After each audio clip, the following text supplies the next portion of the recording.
अश्विनी जी अग्रवाल, जिन्हें हम time scientist Ashwini ji के नाम से जानते हैं, जो कि समय चक्र को बनाने के बाद ऐसी टेक्नोलॉजीज समाज को देने में व्यस्त हैं जिनके द्वारा हम न तो सिर्फ डिजीज फ्री लिविंग पा सकते हैं बल्कि लिव 16 लुक 16 यानी कि सदा स्वस्थ और युवा बने रहने का फॉर्मूला भी उन्होंने अब इस दुनिया को प्रैक्टिकली इम्प्लीमेंट करा के दिखाया है। आइए स्वागत करते हैं अश्विनी जी का हमारे आज के इस प्रोग्राम में भगवान टीवी पर। प्रणाम अश्विनी जी, बहुत बहुत स्वागत है आपका आज के इस प्रोग्राम में। और आज हम बात करेंगे सनातनता की शक्ति के बारे में। राम मंदिर की स्थापना हुई, पूरे विश्व ने सनातनता की शक्ति को नमन किया क्योंकि विश्व का गुरु भारत ही अब एक नई राह हम सबको दिखाएगा, ऐसी उम्मीद हम सब कर रहे हैं। विश्व का हर एक प्राणी कर रहा है। ऐसे में सनातनता की शक्ति जब उभर कर आती है, अयोध्या में राम मंदिर की स्थापना होती है, रामलला अपने जन्म स्थान पर फिर से बैठते हैं, तब उसके बाद आप क्या पाते हैं कि सनातनता का महत्व पूरे मनुष्य के लिए, पूरी वर्ल्ड पॉपुलेशन के लिए, ग्लोबल पॉपुलेशन के लिए सनातनता का महत्व क्या है आखिर? जी, सनातनता हमारा एक प्रोजेक्ट है। हम लोग लिव 16 लुक 16 एशो क्लब में बना रखा है हम लोगों ने। एक छोटा सा आता नहीं है वैसे, उसमें कोई मेंबर बनना नहीं चाहता, पता नहीं क्यों। लिव 16 लुक 16 नहीं रहना चाहते लोग। एनीवे, तो हम लोगों ने एक प्रोजेक्ट चलाया था, प्रैक्टिकल सनातनता इम्प्लीमेंटेशन प्रोग्राम। यानी प्रैक्टिकल सनातनता को समझो। सनातनता क्या है, उसके ऊपर बहुत सारे कंफ्यूजन है। तो हम लोगों ने जो पकड़ा वो पकड़ा कि सनातनता को टेक्नोलॉजी के एंगल से समझो। हम हर काम टेक्नोलॉजी के एंगल से करते हैं, तो हमने समझा कि सनातनता को कौन क्या कह रहा है, कौन क्या समझता है, कौन क्या कहता है, उस पे डिटेल पे ना जा करके हम लोगों ने उसको, हमारी टीम ने, time clock museum and research centre, हमारी टीम ने टेक्नोलॉजी के एंगल से सनातनता को समझना शुरू किया। और बहुत ही इंटरेस्टिंग रिजल्ट निकल गया कि सनातन है क्या चीज। वो कहते हैं जिसका ना आदि है ना अंत है, वो सनातन है। हाँ जी। तो ऐसा कोई चीज क्या सी हो सकती है, जो ऐसी कोई चीज हो सकती है क्या? Are we talking practical? Are we talking anything which is scientific? Are we talking anything which is true? Are we talking anything which has no confusion? तो उसमें हमारे को एक स्टेटमेंट फिर पकड़ा हम लोगों ने मार्केट से, सोसाइटी से, कण कण में भगवान। हाँ जी। ये कॉमन स्टेटमेंट है, वेरी वेरी कॉमन स्टेटमेंट। और समय बहुत खराब चल रहा है। हाँ जी। एक ये स्टेटमेंट बहुत है, किसी पे भरोसा नहीं किया जा सकता है, एक ये स्टेटमेंट बहुत प्रिवेलिंग है जी।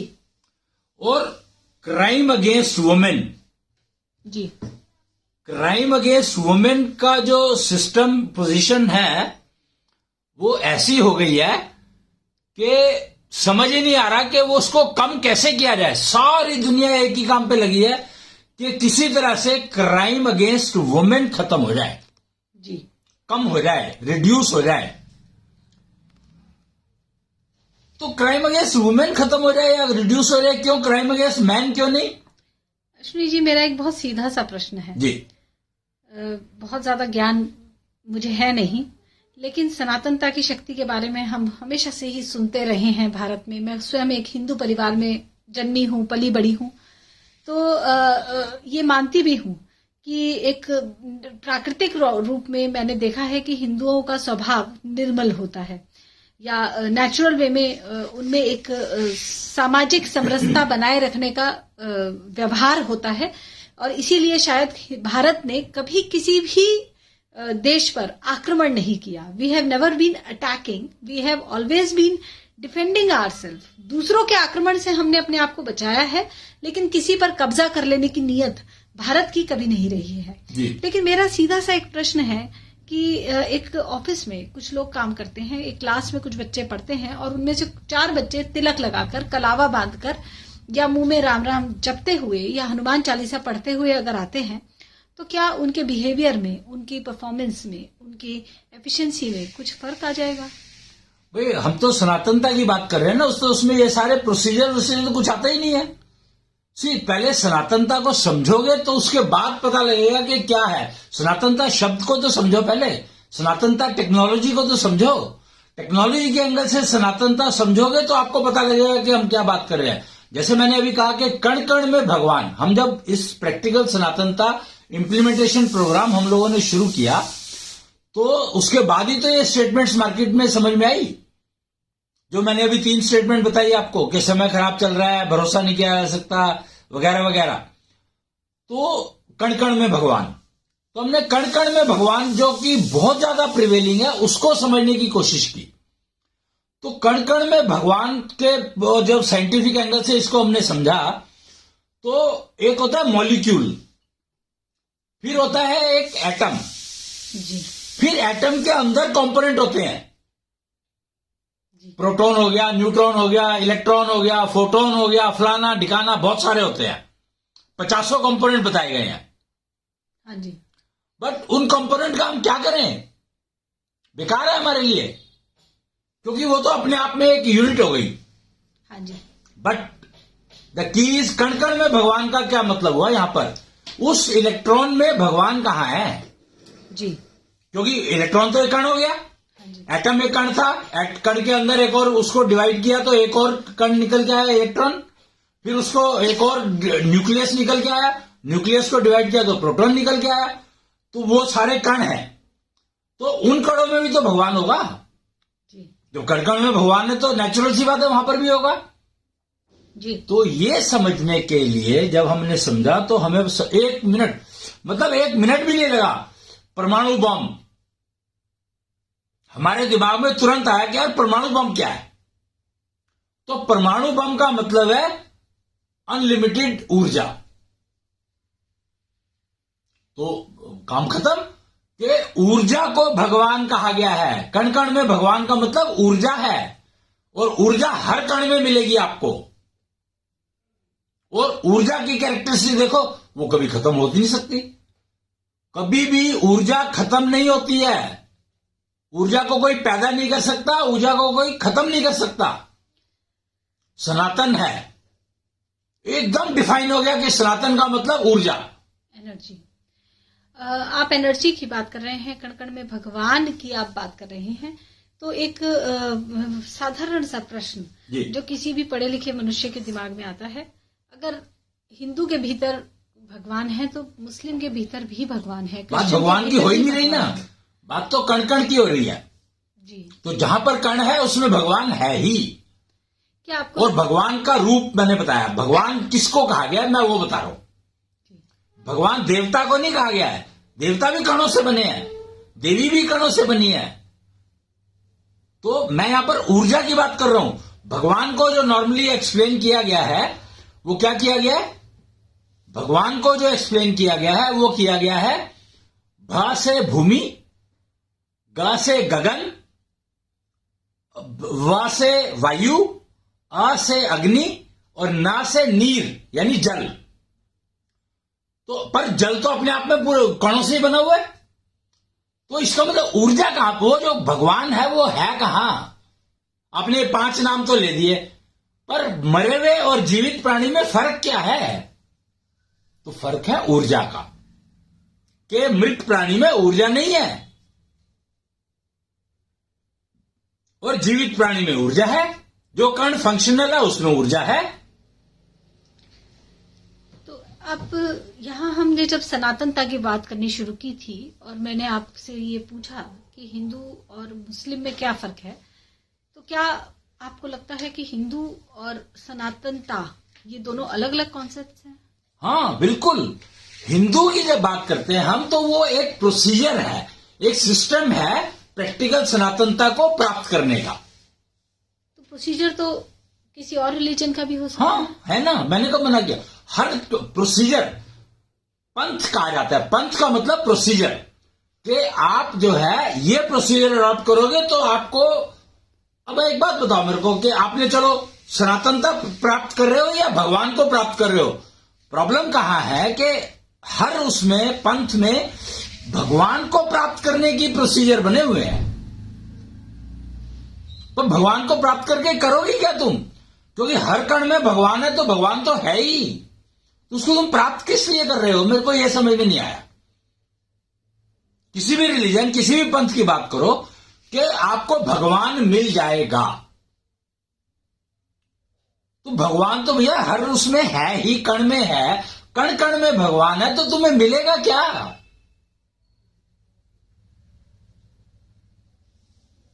कण कण में भगवान है। और कण से तुम्हारा शरीर बना है।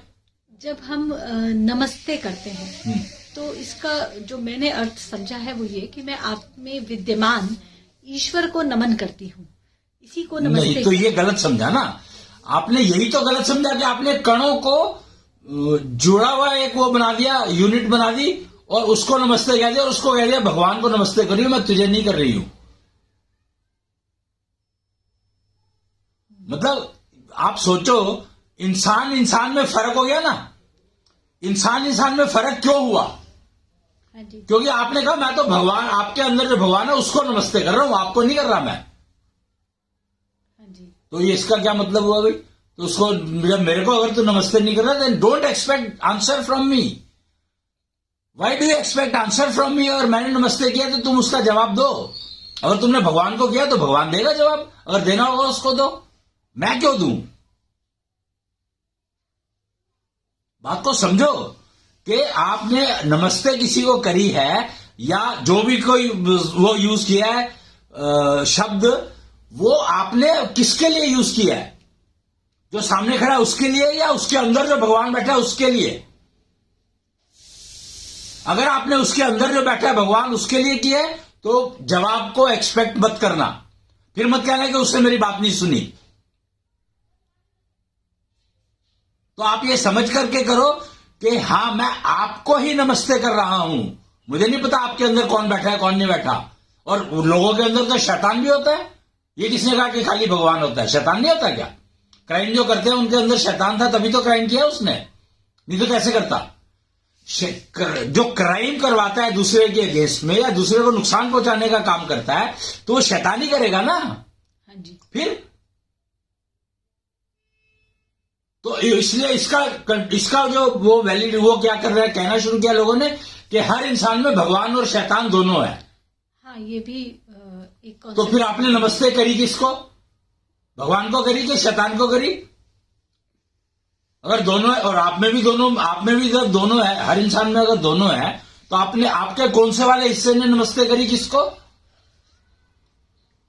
तो इतने सारे कंफ्यूजन में डले इसीलिए क्योंकि हम सनातनता का मतलब नहीं समझ पाए। सनातनता का मतलब है ऊर्जा। यहां पे ना आपको सूर्य को समझना होगा, चंद्रमा को मैं नहीं कहूंगा समझने के, इससे फायदा होगा इतना, सूर्य को समझना होगा। सूर्य क्या है? सूर्य है ऊर्जा का स्रोत।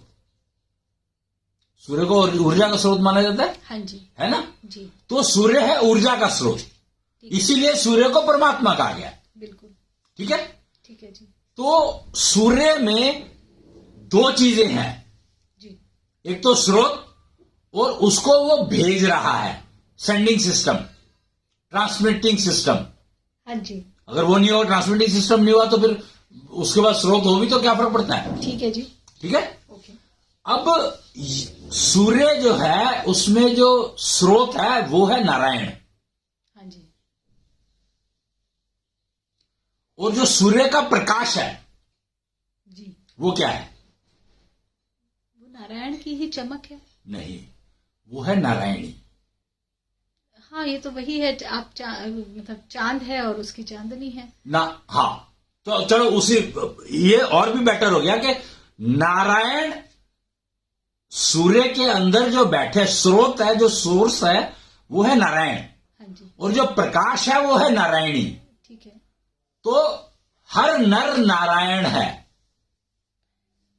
ओके। और हर कन्या चांद है ना, नारायणी।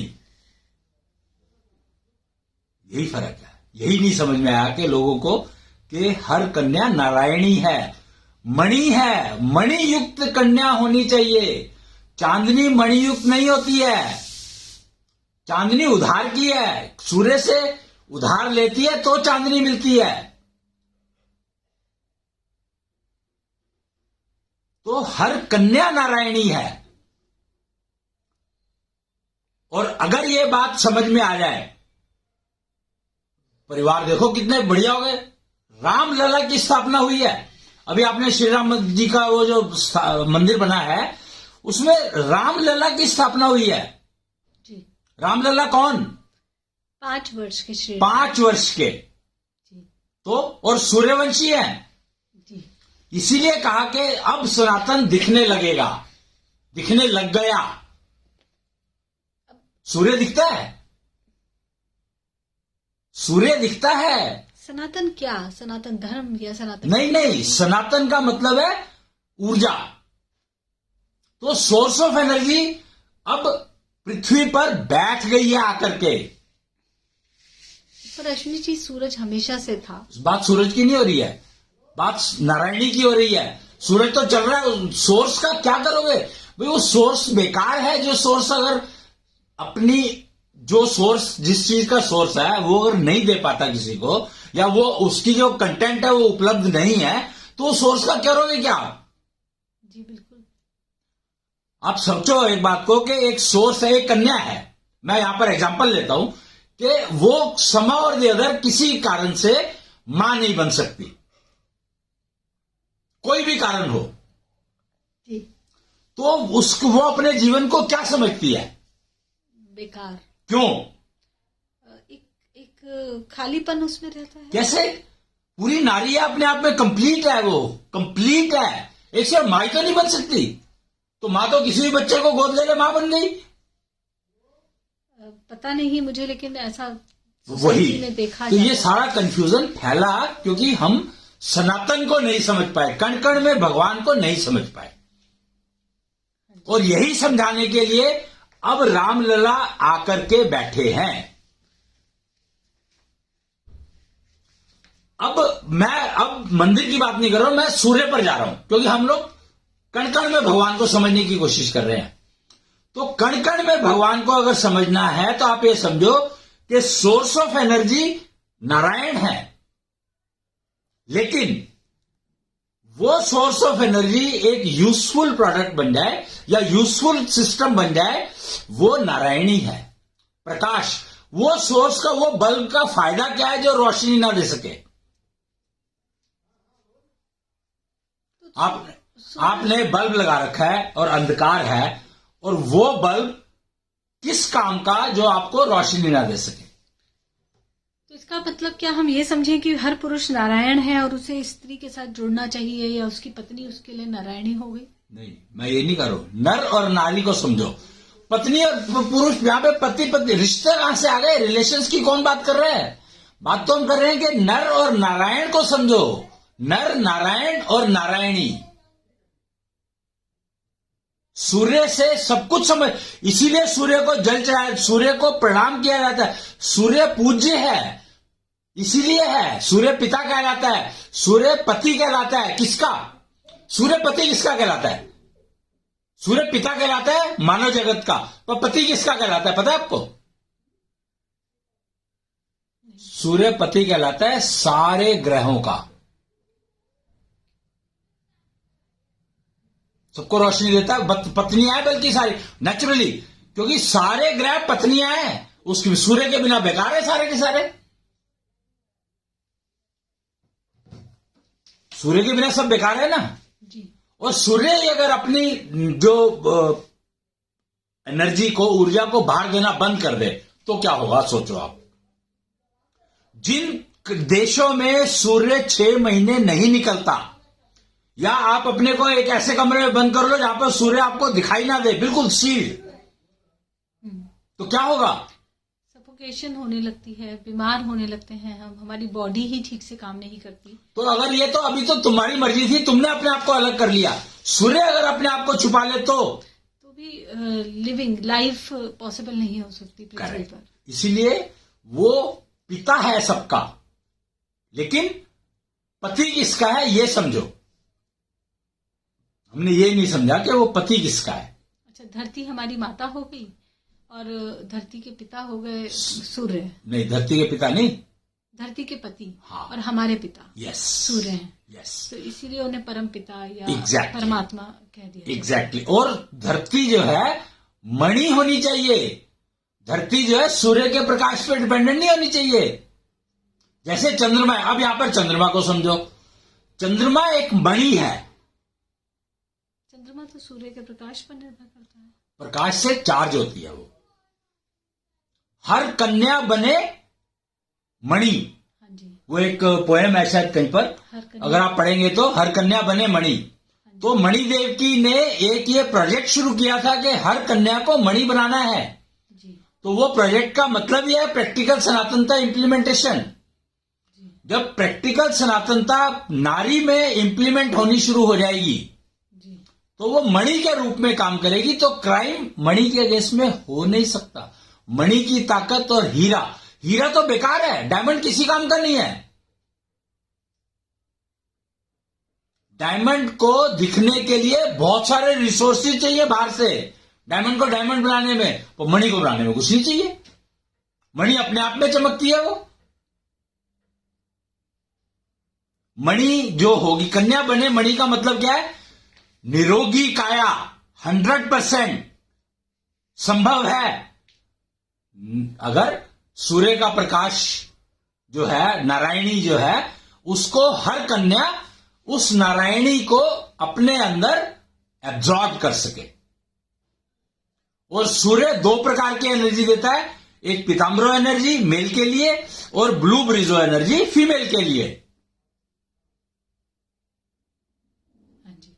तो रामलला के मंदिर में जाकर के प्राण प्रतिष्ठित होने के बाद, उनकी छठी के बाद, प्राण प्रतिष्ठा जिस दिन हुई उसकी छठी के बाद, वहां से ब्लू ब्रिजो एनर्जी रिलीज होनी शुरू हो गई है सारा दिन। पहले ब्लू ब्रिजो एनर्जी सिर्फ शाम को 4 to 7 मिलती थी और रात को 12:15 से और कुछ टाइम तक मिलती थी, 3 बजे तक शायद, या 3:30 बजे तक, ब्रह्म मुहूर्त से पहले। ब्रह्म मुहूर्त 3:36 पे शुरू होता है। तो ब्रह्म मुहूर्त से पहले, ब्रह्म मुहूर्त का तो फायदा ही नहीं हुआ कुछ। ब्रह्म मुहूर्त से पहले तो इतना कुछ अवेलेबल है। ब्लू ब्रिजो एनर्जी कन्या के लिए, मणि बनने के लिए चाहिए ही चाहिए। Blue Brijo energy is responsible. कन्या मणि तब बन सकती है। Live 16 look 16 blue Brijo energy के बिना संभव नहीं है।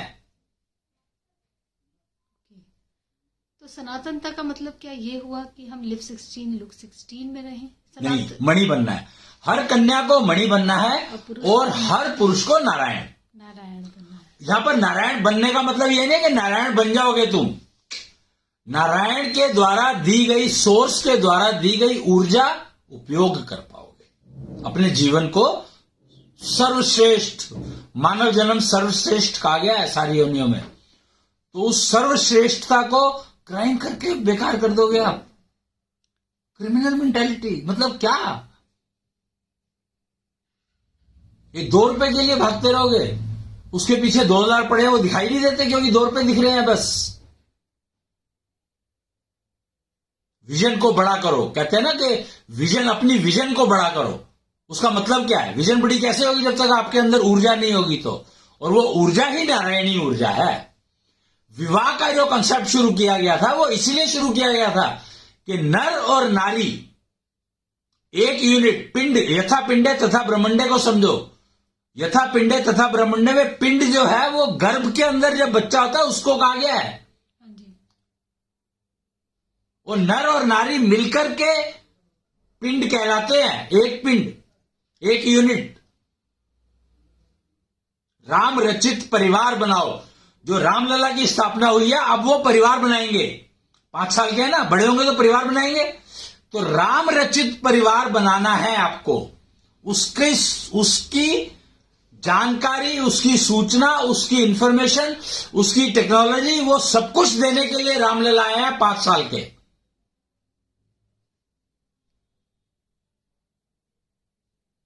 जी। तो सनातनता, इस शब्द का मतलब किसी धर्म, किसी कर्म कांड, किसी प्रैक्टिस से ना होकर बल्कि रिजल्ट से है कि क्या पुरुष नारायण बता ऊर्जा, रहा है? ऊर्जा का उपयोग है, सिर्फ कण कण में भगवान, और वो है ऊर्जा, उसका नाम है कृष्णांश ऊर्जा, उसका उपयोग करो तो आप लिव 16 लुक 16 में आ जाओगे, गारंटी है।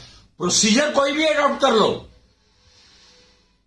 आप इस रास्ते से चले गए, वो उस रास्ते से चला गया, वो उस रास्ते से चला गया, doesn't matter, pick up any path, but learn to absorb Krishnansh Urja, that is the key, that will give you, that is the practical सनातनता implementation, that you have started using Krishnansh Urja for self. जी, तो कृष्णांश ऊर्जा का उपयोग यही हमें सनातन बनाता है, और सनातनता ही हमें लिव 16 लुक 16 के रास्ते पर लेकर जाती है, यानी कि हम सदा युवा रहें, यंग रहें, बीमारी और कष्ट का हमारे जीवन में कोई स्थान न रहे। और विवाह का मतलब समझ में आए, नर और नारी का उसका लाभ उठा पाए। मतलब जीवन में नर अगर अकेला है तो बेकार है, नारी अगर अकेली है तो बेकार है। ओके, तो यानी कि जब तक ये एक यूनिट नहीं होंगे तब तक आप वो नहीं प्राप्त कर सकते जो लक्ष्य है जीवन का। विवाह का महत्व तो हिंदू संस्कृति में या सनातन संस्कृति में नेचुरली रहा ही है। हम विवाह को बहुत ही पवित्र रिलेशन मानते हैं। हर एक चीज में माने, हर एक कम्युनिटी में है विवाह तो। हाँ, तरीके अलग अलग होंगे, प्रोसीजर अलग होंगे, फाइन, लेकिन हम इसे एक पायस, एक पवित्रता से जोड़कर देखते हैं विवाह के रिलेशन। क्योंकि वो एक यूनिट जब बन जाएगा तो वो क्या नहीं कर सकता। सूर्य और पृथ्वी को देखो, कितने लोगों को पाल रही है पृथ्वी, और सूर्य कितने लोगों को पाल रहा है। नॉट ओनली पृथ्वी, सूर्य की तो पत्नियां बहुत हैं।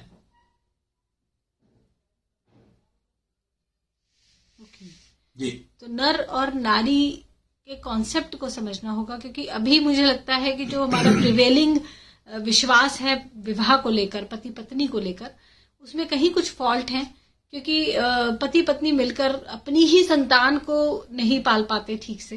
करेक्ट। तो इस कहीं ना कहीं कुछ फ्लॉ तो रह ही गया है। राम रचित परिवार, इसीलिए मैं कह रहा हूं ना कि रामलला की इंपॉर्टेंस क्यों है, कि राम रचित परिवार की टेक्नोलॉजी अगर आपको अपने जीवन में उतारनी पड़ेगी, उसका कोई हल नहीं है, इसके अलावा कोई चॉइस है ही नहीं।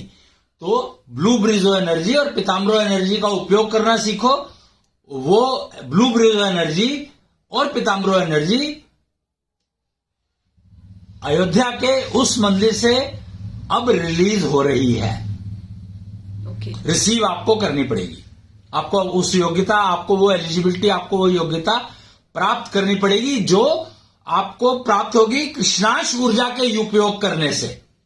योग्यता प्राप्त करने के लिए कृष्णांश ऊर्जा है, और कृष्णांश ऊर्जा का जब उपयोग करने लगोगे तो आपको वहां से, और जो टूल्स जो भी चाहिए उसके लिए सिस्टम, शंख टेक्नोलॉजी है शायद, तो आपको जो राम मंदिर से जो ये पीताम्बरो एनर्जी और ब्लू ब्रिजो एनर्जी निकल रही है वो आप उपयोग कर पाओगे।